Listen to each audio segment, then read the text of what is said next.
Bonjour, aujourd'hui on va se plonger dans des vies où l'histoire réelle et la fiction se rencontrent. On va explorer ensemble les personnages au cœur d'une histoire qui se passe entre Lyon et l'Ain, pendant une période très agitée, la Révolution et l'Empire napoléonien. Alors notre base, c'est un document qui nous présente les personnages principaux d'un roman. Et ce document, il précise bien que le fond historique vient des archives, celles du Rhône, de l'Ain. Ces gens ont vraiment existé. Mais bon, évidemment, leurs histoires, leurs rôles sont un peu adaptés pour le récit.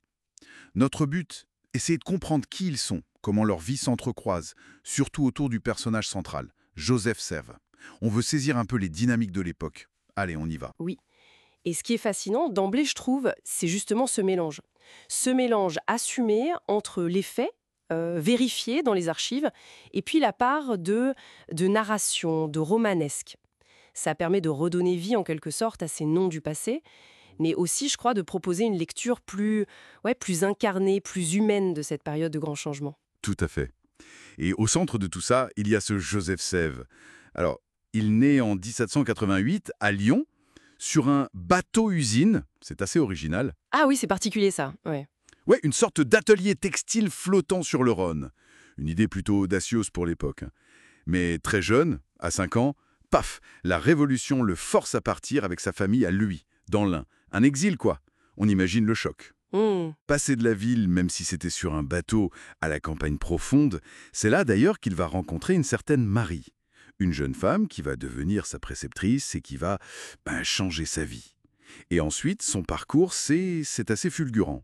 Il est doué, on le remarque, il entre à l'école navale super tôt à 10 ans. 10 ans, oui. Il croise même Bonaparte brièvement comme valet quand celui-ci rentre d'Égypte. Et puis, c'est l'engagement militaire. Les batailles navales, Algésiras, l'expédition de Saint-Domingue. Il réchappe de justesse à Trafalgar en 1805, la grosse défaite navale française. Oui, un tournant. Exactement. Mais ça ne l'arrête pas. Il passe dans l'armée de terre, les hussards, la cavalerie légère, réputée, et puis après, carrément dans une unité de renseignement. Donc on voit bien la transformation, le petit exilé qui devient, je cite la source, un très grand serviteur de l'Empire. C'est quand même un sacré parcours. Oui, c'est une trajectoire impressionnante. Et elle s'éclaire beaucoup quand on regarde les gens autour de lui.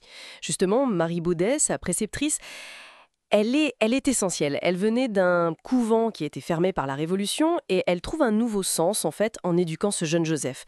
La source le dit très clairement, par elle, toute la vie de Joseph a été orientée. C'est fort comme phrase. Ah oui, c'est... Elle a su voir son potentiel, le canaliser peut-être. C'est fou comme une rencontre un peu due au hasard des événements devient si déterminante. D'ailleurs, l'histoire de Marie elle-même est parlante. 11e enfant d'une famille, elle faisait des études et hop, la Révolution arrête tout. Donc son engagement auprès de Joseph, c'est pas juste un travail, quoi. Et la famille de Joseph, alors? Ah, ah.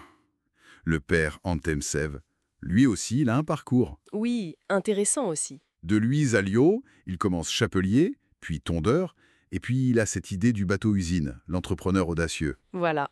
Mais un entrepreneur qui va prendre de plein fouet les difficultés de l'époque, la Révolution le ruine, il doit retourner à Luise, puis il revient à Lyon, mais un Lyon complètement dévasté par le siège. Cette capacité à tenir bon, à rebondir malgré tout, cette résilience du père, ça a dû marquer Joseph, c'est sûr. Ça a pu nourrir sa propre force face aux épreuves, comme après Trafalgar, justement. Et la mère, Antoinette Juillet. Le lien avec Joseph est très fort aussi.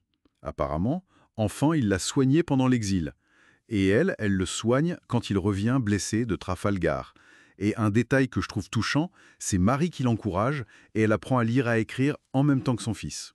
Ah, c'est beau ça. Ça montre une vraie dynamique familiale de soutien et l'importance de l'éducation, même tardive, même dans des temps troublés. Et au-delà des parents, il y a tout le réseau de Luis, en fait.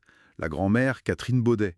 Le grand-oncle, Antoine Baudet, surnommé Le Turc, qui est le père de Marie d'ailleurs, un homme d'affaires qui traverse les époques, le cousin, François Brunier-Vidal, tailleur de pierre. Tout ce petit monde à Luis, c'était un peu un refuge, un point d'ancrage pendant la Révolution. Ça a dû compter énormément. Oui, ce cocon familial et villageois. Et puis, bien plus tard, la source mentionne Manon, une amie, une amante, rencontrée dans le Var. Ça ajoute une touche plus personnelle, une idylle pleine de fraîcheur, dit le texte. Bon, alors, si on essaie de rassembler un peu tout ça, on voit bien se dessiner le portrait d'un homme au destin assez exceptionnel, hein, façonné par toutes ses influences, personnelles, familiales, et pris dans les grands événements de l'histoire. Oui, tout à fait. Et en reliant ces différents aspects, on comprend mieux comment cette combinaison, une famille résiliente, une éducatrice clé comme Marie, et puis ce contexte historique hors norme, a pu forger la trajectoire décrite dans la source. Et c'est là que l'approche du roman historique prend son sens, je trouve. Ce mélange histoire-fiction donne vraiment corps à cette alchimie complexe entre l'individu et son époque. Donc, pour résumer très vite, hein, on a exploré aujourd'hui un groupe de personnages issus d'un roman historique, des vies réelles, mais un peu réinventées pour le récit, qui gravitent autour de Joseph Sévet, à une époque charnière, avec des figures marquantes comme Marie Baudet ou ses parents. Et ça nous laisse peut-être avec une question pour réfléchir en quoi ce dialogue entre les faits documentés et puis l'imagination du romancier peut éclairer différemment des concepts comme l'ambition ou la résilience ou même le poids des réseaux humains sous l'Empire. Est-ce que c'est pas finalement une manière plus engageante peut-être de saisir la complexité humaine qui se cache derrière les grands faits historiques bruts? C'est une piste intéressante, je crois.